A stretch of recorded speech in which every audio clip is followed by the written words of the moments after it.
Hello everyone and welcome to another high-low game of Age of Empires. Today our game might as well be sponsored by Viagra, since we have two civilizations with cavalry archers that have features designed to make them last a little bit longer in action. And they're going to be fighting one another, as Jibatong, playing as the Vietnamese in red, gets ready to take on Hera, playing as the Tatars in blue. Now all the players heard their herdables explore their immediate surroundings and try to get their butts up to Feudal Age ASAP. Not a bad time for us to take a look at the civ matchup we will be watching today. Now, the Vietnamese, an archer civilization with access to two pretty darn cool archer units. The first, the Rattan archer, is the second fastest foot archer in the game, one that comes with a pretty decent attack, but more importantly, a massive amount of pierce armor, making it very hard for most enemy archer units to kill it.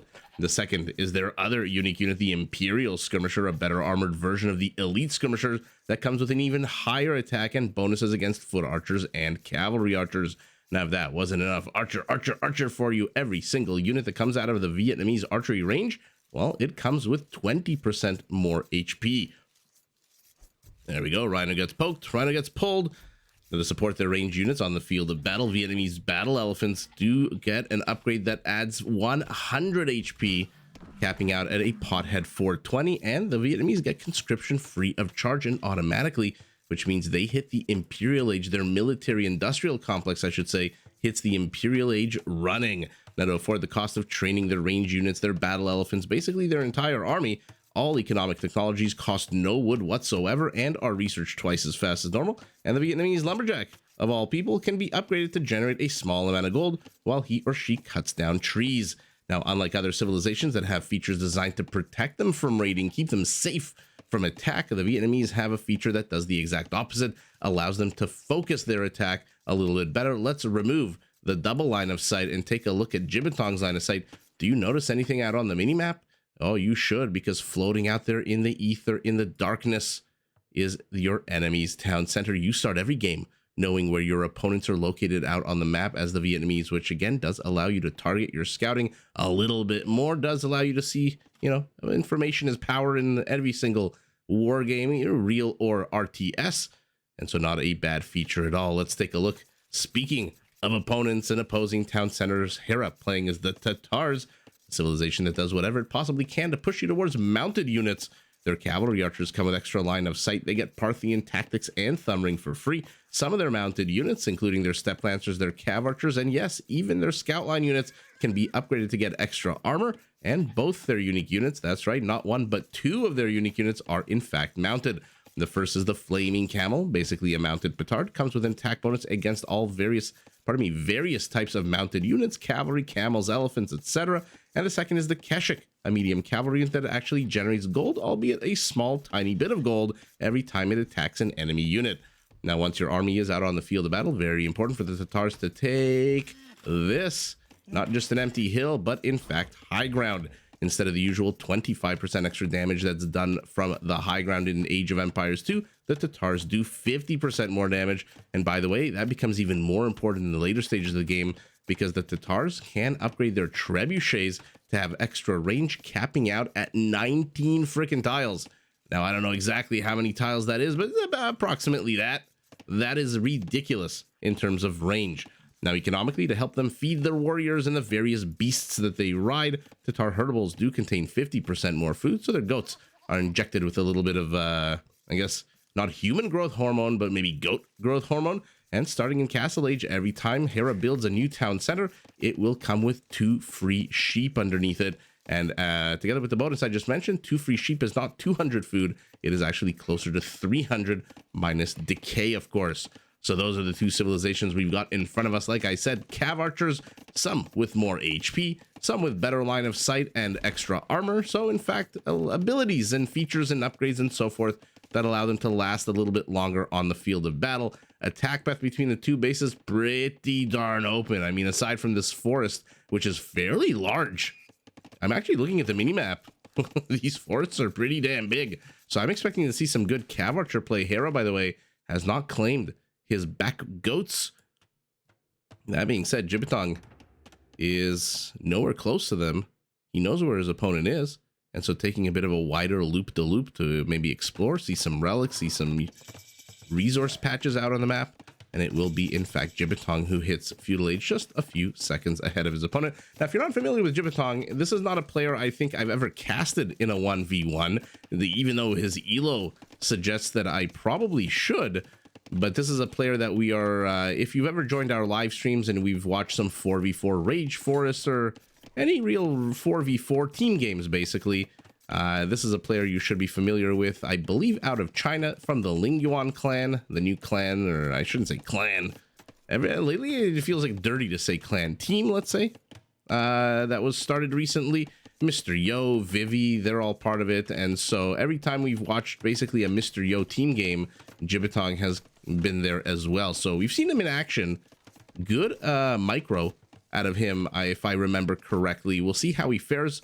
So, of course, naturally, because we've never seen this player before, I had to pit him against the world's best player just to see what he's made of, test his mettle.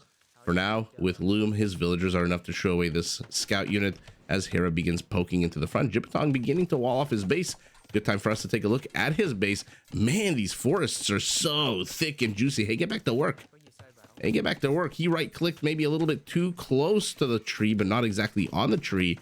As Hera gets pushed away, will we see the first kill of the game here? It looks like Hera's HP is actually being lowered a little bit quicker. Is there a red scout to come and take advantage of this? Yes, there is.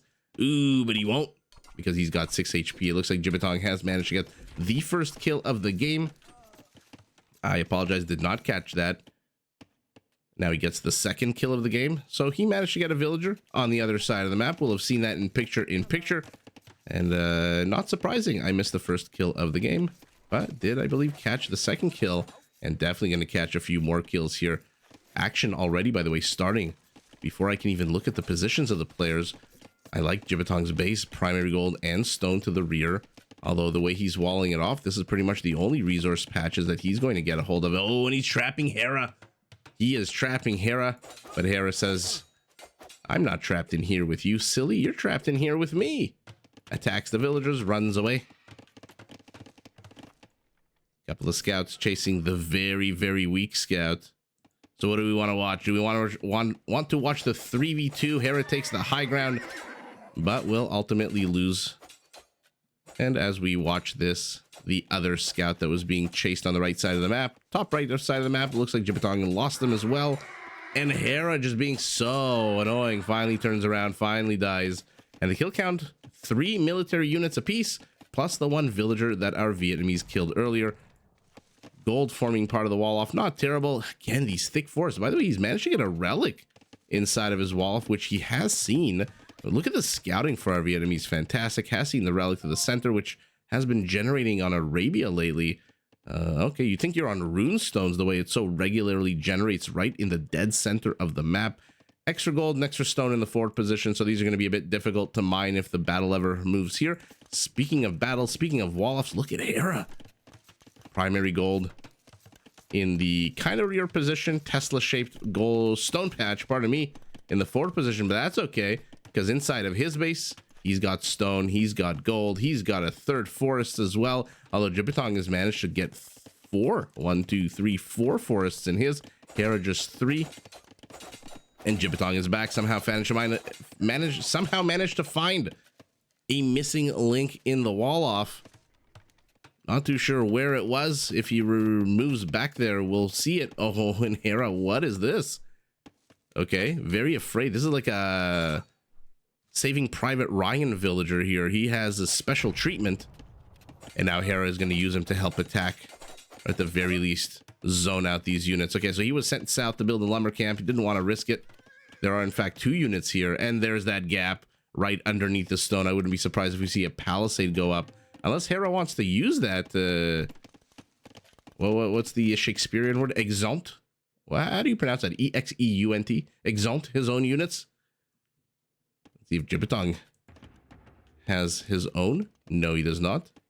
So I'm not too sure how Red is planning on shoving units out, unless he already just trains them and, you know, sets the delivery point, waypoint, whatever you want to call it, to the right of that. Tinkle, tinkle goes the Feudal Age battle. Hera will be first to click up to the Castle Age. Our Vietnamese not too far behind, just needs about 50, 60 more food. And whether or not red takes this battle doesn't matter. That spearman is dead meat. That being said, Jibatong has managed to kill 2 of Hera's villagers, uncharacteristically losing 2 vills right at the very beginning of the game. And I love that he's keeping an eye on things here, continuing to explore the map, continuing to try maybe to find weak points. Was a palisade added here? Yes, it was indeed. Can't really see it, but no, it's not the stone that has the HP. There's a palisade just underneath it. And the silliness of the Feudal Age attack. Hera attacks here, he builds a house here, Hera attacks here, Jibatong builds a house here, Hera attacks here, Jibatong. So basically just keeping our Vietnamese busy, making sure that he doesn't miss a beat. At the same time, another archery range. Surprised it's so close to the external wall. Again, how are you going to get these archers out? You're going to have to delete your own palisade, which to be fair, I'm sure the players don't really mind doing. What the hell is 3 wood anyway? 6 kills to 5. Hera with 6 military kills. Jibatong with 3, but again, does have the 2 vills. Double archery range for our Tatar as well. Okay. So, I mentioned how the Tatars can upgrade their cav archers to get extra armor with the silk armor upgrade, which is a castle age upgrade. But of course, that requires a castle. That requires resources. One of the cool things that I think is very underrated about the Tatars, as Hera the Tatar hits castle and goes up to 2 cav archers, is their line of sight. If you're not familiar with how upgrades work, I believe attack upgrades, fletching, bodkin, etc., they improve the line of sight in addition to attack and range. And so with the +2 line of sight that a cavalry archer has, let's keep an eye on this. I believe they might be, if I'm not mistaken, now I'm not Spear of the Law, don't think this is gospel, this is just my kind of, I think, sort of thing. In Imperial, I believe they might be the only cavalry archer that can actually see scorpions before the scorpions see them. And so here we go. Right now, no upgrades but bodkin for Hera. That being said, 20 more HP and bloodlines for our Vietnamese. So his 80 HP cav archer for some reason is afraid to take a fight against his cousin 50 HP cav archer. That is not something I think is very necessary. So Jibatong playing a little defensive, risk averse. Maybe not expecting to be able to take the fight, maybe expecting reinforcements for his part. Hera dumping more and more wood into town centers, and there are those 2 free sheep that he gets with each town center that he plops down. That being said, more and more wood being spent on TCs for our Vietnamese as well, who really should not be that afraid of this army. Look at the difference in HP, the same amount of units, but 480 HP to 300. You literally have 60% more HP than your opponent. What the hell are you afraid of? Go for the kill, go for the jugular. He's not even firing on Hera. So Jibatong really respecting his opponent here. Plus, he's got more cav archers in here. He really could take this fight right now. I really don't know why he's being so conservative. Usually these pro players, when they take a battle or when they at least see enemy units, they hover their mouse, they click the unit, they can see the upgrades. When you see your opponent has 50 HP and +2 and you've got 80 HP, that's 30 more HP. Take the frickin' fight. 10 apiece. Look at the HP difference, 800 to 500. Honestly, the more Jibatong waits, his HP is dropping. Now he finally outnumbers Hera for a brief second.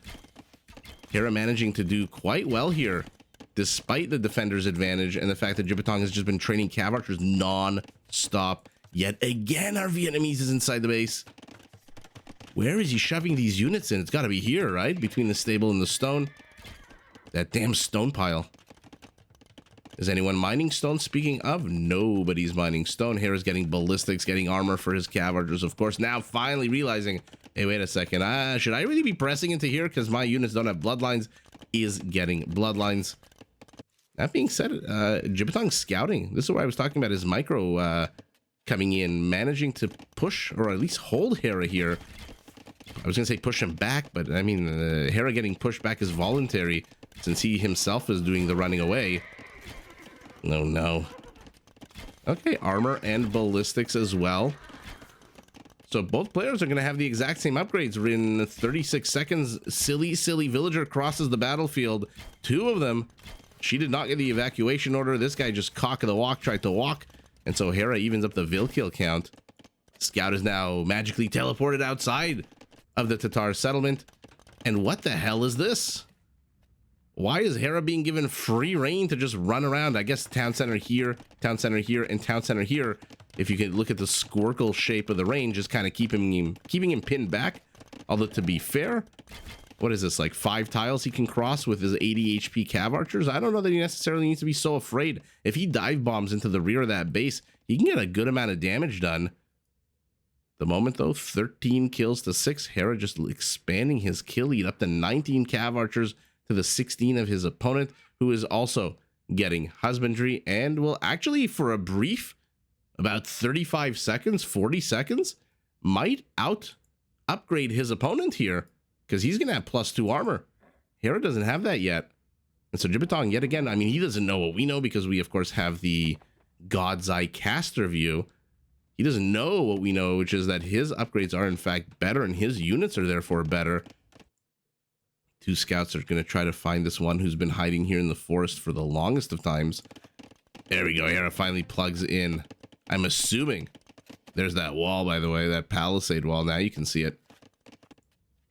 Okay. Somehow this scout did manage to kill. Now he's going to run, hopefully, towards the cav archers. Yeah, look at that. Beautiful, brilliant. This is something pro players don't do enough. Luring their enemy into fire. Okay, turn around, kill the lion. And now Hera's heading north, trying to predict where Jibatong will be moving to. Are Vietnamese happy to sit on 17 cav archers? Why? Because he's added the slower but powerful skirmisher here. 11 of them. That being said, he is down 10 villagers. He's down about 13 population. Hera's going to discover these skirmishers. And the battle of the micro begins here. Hera's frontal force ducking, dodging, diving, dipping, and dodging.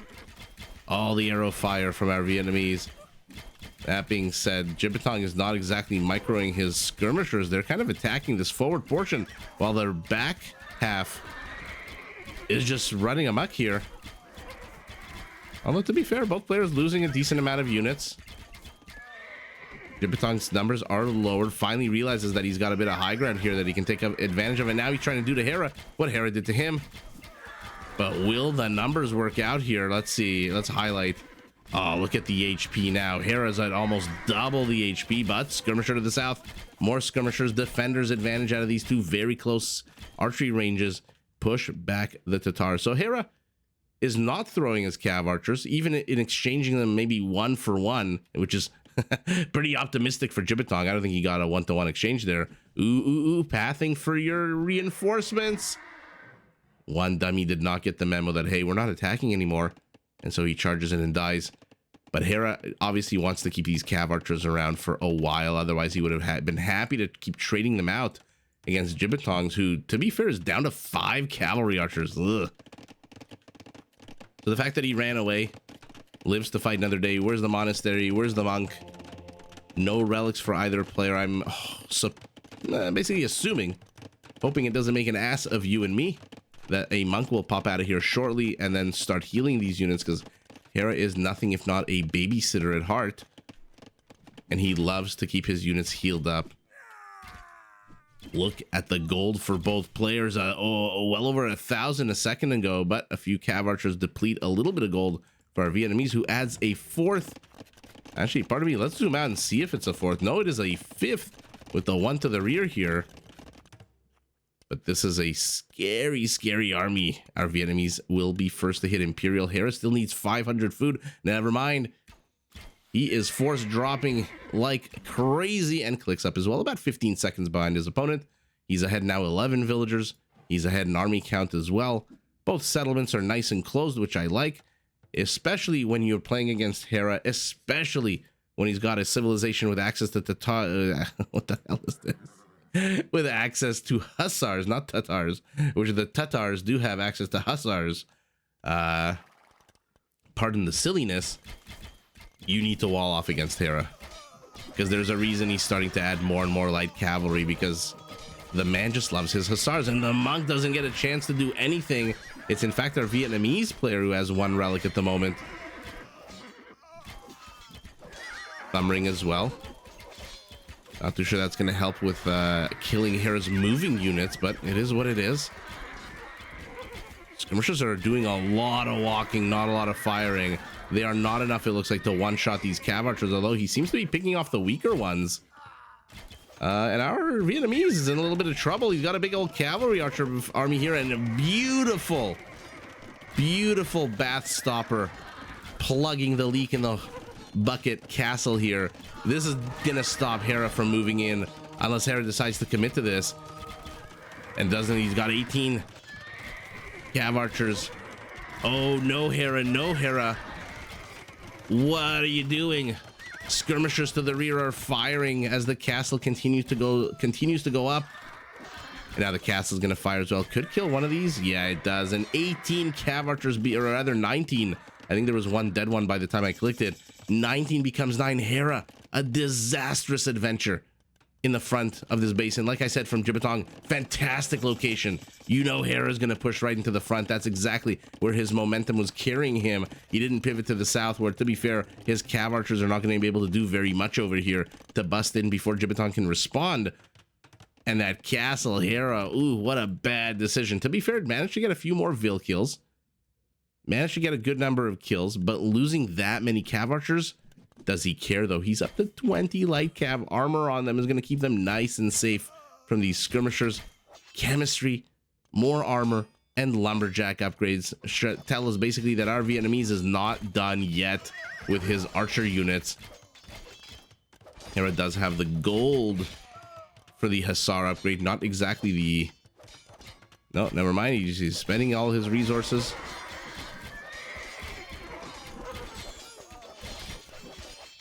More upgrades for his cavalry, focusing on the armor is fantastic. More dead villagers, 13 more dead villagers. That being said, this is an amazing fight for Hera. His cavalry is keeping Jibatong back, while his cav archer sniped every villager possible, except these two, who did not get the memo like the other reinforcements for Hera. And 19 villagers were killed in that battle. A oddly placed castle, maybe? I'm not too sure about this castle. Although protecting the stone and the gold, to be fair, not protecting them very well. I feel like you should have chosen one and chosen which one to protect, because cav archers here or cav archers here will kill either stone miner or gold miner. Light cav trying to bust in, but house is up. They're not going to be able to do that anytime soon. Hera, for his part, with a very King of the Hill style castle. And there's the Hussar upgrade. His light cav count is down to 11, but that's okay. Our Tatar has 60 villagers on food. How many stables? 4 stables though, not that good. Might want to get those numbers up. And the light cav becomes a Hussar right as the TC goes up. Will Jibatong notice? Will he garrison? Yeah, he does. And even with 6 pierce armor, eventually 15 villagers inside, or even 11 villagers inside a TC is enough. And now we've got big old armies about to clash. Both players in Imperial. Hera having to pay and wait for conscription, whereas, like I said, the Vietnamese get it free of charge. And this is where you need to begin walling in your base. And this is what I was talking about. Both of these protected means none of them are protected, really. Monk dies immediately. This guy's gonna die as well. Hera's pivoting this way. No, Jibatong did not jack his wood too hard to the north, which means his forest is still up and protected. Army counts are very similar. Our Tatar, though, is ahead. 27 villagers. Another TC for him with 2 free Baba blue sheep. This is the first time Hera's here? No, he's seen this part of the map before. Where are those 2 free sheep? Gotta love. I love watching civ bonuses in action. There they are. It is not, in fact, 200 food. It is 300. About 300. Skirmishers are elite. Hera's cav archers are about to become heavy. Not too sure these Hussars need to worry about this army, though, with their 6 pierce armor. These cav archers for red are not heavy, and so they do only 4 damage, but what is heavy is a few fun halberdiers added to the mix here. So our Vietnamese says, hey, you're going to counter my archer units with your faster moving Hussars? I'm going to zone you out with my halberdiers. Here comes a Treb. Here comes squires for the faster movement. Chainmail armor for their armor. And he is training 2 halberdiers at a time. Hera 3 cav archers at a time. And this is what I was talking about earlier. Keeping these units alive has just meant he gets to spend resources on anything else. But Imperial Skirmisher +3, +5 bonuses, +5 archer, +3 cav archer is an 8 bonus boost. And Hera does not even have the final armor on his cav archers just yet. But with 152 villagers, man, even if he loses a fight here and there, can he replenish his army? I hope for his sake he has more than 4 stables now. And Hera's meat shield is gone. What a terrible fight here for our Tatar. To be fair, though, our Vietnamese doesn't exactly seem to be taking advantage of the victory, pressing into a house instead of the castle down south. Although the castle, to be fair, not exactly the craziest of targets, since I don't see a single Keshik coming out for our Tatar. And Hera closes on a meat shield yet again. Both players meat shielding the hell out of their opponents. Do I see the elite Rattan Archer upgrade coming in? Okay, the Rattan Archers are out. Once he hits elite, take a look at that Pierce armor. We'll jump up to a 10. That is Huskarl level Pierce armor. And there it is. Look at that. Longbow attack. Huskarl armor. But against the SARS, maybe not the best unit here. Look at how little damage cavalry archers do to this unit. Holy moly. And remember, this is the second fastest after the plumed archer.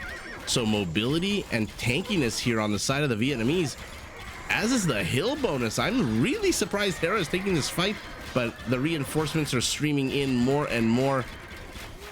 He thinks he can outlast his opponent here, and this is really like 2 stubborn mules butting heads, 2 deer butting heads, antlers crashing into one another. We've all seen the videos on Instagram. Look how many cav archers it takes to one-shot. I don't think they can even one-shot a Rattan Archer. Look at that. They can just keep firing and firing, and this guy's still around. Fantastic switch from our Vietnamese, but he needs more halberdiers. Now he's basically just feeding the halberdiers in one at a time. Oh no. Disaster for Jibatong as he loses the high ground, loses the fight, and is now basically feeding his opponent units. To the north, he's going to kill eventually with the castle's help. To the south, okay. Setting the waypoint here is good. Now he's able to maybe sandwich this army from our Tatar. Although it does have the high ground. Ooh, pull back. What an amazing unit the Rattan Archer is. How much of a pounding can that unit take? Which has given Jibatong, I mean, the longevity of this unit is giving Jibatong an opportunity to get back into this. He's at the exact same army count. He's only down 10 villagers. These are 2 massive economies with 2 massive armies. Mostly trash, but not all trash. Hera adding 2 more castles to the south. There is some kind of red structure under attack by Hera's castle to the northeast, but I cannot peel my eyes away from these frickin' Rattan Archers. 26 of them have 11 kills. Okay, not perhaps the greatest, but softening up your opponent. I very quickly see what this is. A random siege workshop here, pumping out a bombard cannon, and we'll see if that can even come out of that structure that's on fire. He needs more halberdiers. Hera is training 20 hussars at a time. His trebs are here. They're gunning after this high ground castle, but 1 treb, even 2, will take a while. But look at just the size of the presence of the Tatar. There are so few halberdiers here, but holy moly, what a slaughter. Hera's down to 10 cav archers. These 2 players are just beating the shit out of each other. There's only one winner in this game, but really the winners are us, the viewers. Look at the never-ending stream of blue. Look at the kind of tinkle,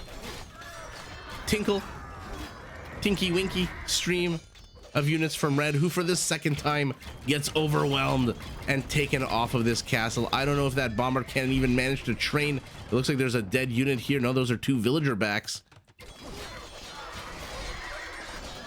And Hera is just overwhelming. Army is now more than double, now triple, almost quadruple. Now quadruple the size of his opponents.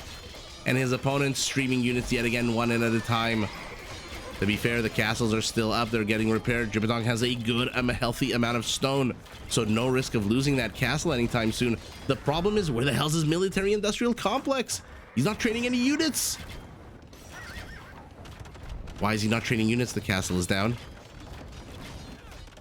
Very cool wall off here while he builds the castle. I don't think Hera has any interest in that castle at the moment because Hera doesn't see that castle at the moment.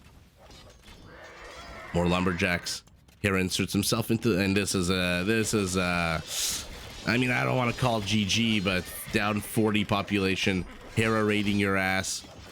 Literally raiding your ass. Oh, goodness gracious. Army in the front as well. I mean, I would love to do picture-in-picture. I'm just going to zoom out. Apologies to anyone on a smaller device like a phone. But my goodness, there is just blue everywhere. And 53 minutes into the game after taking a few major battles and doing a decent job holding the Tatar back. He's now at 100 population. It is only a matter of time until the GG well played comes out.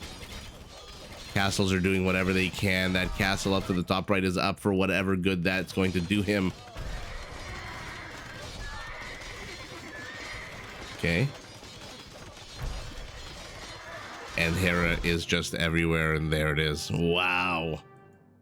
Well, things escalated real quick. I feel like Ron Burgundy after those news anchor wars. Things really friggin' escalated. Hera pushed once and got Jibatong off this hill. Unfortunately for Hera, Jibatong's reinforcement machine kicked in and pushed Hera back. But the second time, I mean, he's training 34 Hussars out of how many stables? There's got to be more than 10 stables. 14 stables. 6 archery ranges, but 14 stables. And our Vietnamese, 6 barracks, although to be fair, 7 barracks to 14 stables. I don't know. 7. Okay, well, look, he had as many archery ranges and barracks as his opponent had stables. And to be fair, in addition to that, he did have 1, 2, 3, 4, 5 castles. Well, this one's not really doing much, and this one's now dead, but yeah, 4 castles training those rattan archers. And how cool were those rattan archers? What a cool image to end the game on. But Jibatong putting up a hell of a fight. Unfortunately, look at the kill count. When the game's turned into trash wars, man, do the numbers go up, up, up. At the end of the day, Hera kills almost 100 villagers. And this is what I was talking about. Hera plus Hussars always equals you better wall in your damn base, or else you're asking for trouble. I say it when players play against Mesosivs and Eagles. I'll say it when you play against Hera and Hussars all the live long day. Finally, the wood has been jacked. And unfortunately, like the splits in a bowling alley, yeah, your pins are nowhere close to one another, leaving a big old bucktooth in the middle. And look at the mini-map. How many buildings are on fire? How many blue dots do we see? More and more reinforcements. Hera's at 200 population, training 36 units at a time. And after battle number 2 of the hill, Jibatong just lost all steam and just could not reinforce his army. Sending them in one at a time here and there was definitely not the way to go. But to be fair, what the hell could he do? Hera double down on these 2 units so much that 4 Trebs are the 3rd most trained unit.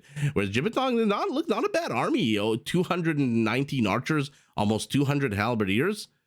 But unfortunately, the raw power, the mobility, and the strength of these cav archers and their meat shield just overwhelming our Vietnamese. And look at all the dead bodies. Wow. Overall, 875 kills. We were only maybe 2 or 3 minutes away from reaching maybe 1,000 kills in this game. Although Jibatong's resources are nowhere close. He's got 2 rattan archers. One's over here. Not too sure even where the other one is. APM. Middle of the game, APM. Hera with his crazy APM always. Towards the end of the game, what's our economy look like? You know what? 9,000. It's about a little bit over 10%. If you remove the relics, about 300 difference. Just about a little over 10% difference. Our Vietnamese getting golden stone and wood. But Hera, holy Hera, 16,000 more food. And that's what you get when you've got 101 villagers. They don't need to be Slavic. They don't need to be Roman. They don't need to be Georgian with their religious piety of a fortified church. They just need to be numerous. And let's take a look at the total. What are we? Conversions probably not that. Okay, well, I was gonna say I didn't notice any. I was gonna say not that high because I didn't notice any monks. There was one monk that came out for Hera and then died immediately. And who had the most relics? Ultimately, Hera. 7 raisings to 2. This was not that kind of game. This was not Siege, Trebuchets, Rams. This was meat versus meat. Human water sack versus human water sack. And who's ever water sack lasted the longer, not to be too gross about it, wins the Viagra war. And in this particular case, Hera with his military industrial complex, double the size of his opponents. And he hasn't even started pumping out Keshiks yet, even though he's got all the upgrades for them. And to be fair, Jibatong has all the upgrades for his units as well, but unfortunately just couldn't keep up production and couldn't keep up, period. Even though, again, got the stone, got the gold, getting more stone, getting more gold, although this is a treacherous place to mine gold. Why is he adding another mining camp when he's got one here already? Not too sure. Ultimately, though, Hera just ramps up the pressure the last couple of minutes. Holy moly, did that escalate quickly. And with that escalation, our Tatar Hera is victorious. But GG in, I believe, my first Jibatong 1v1 game to both players. Did you enjoy this video? Check out these other clips and make sure to subscribe and enable notifications so that you're notified of my latest uploads.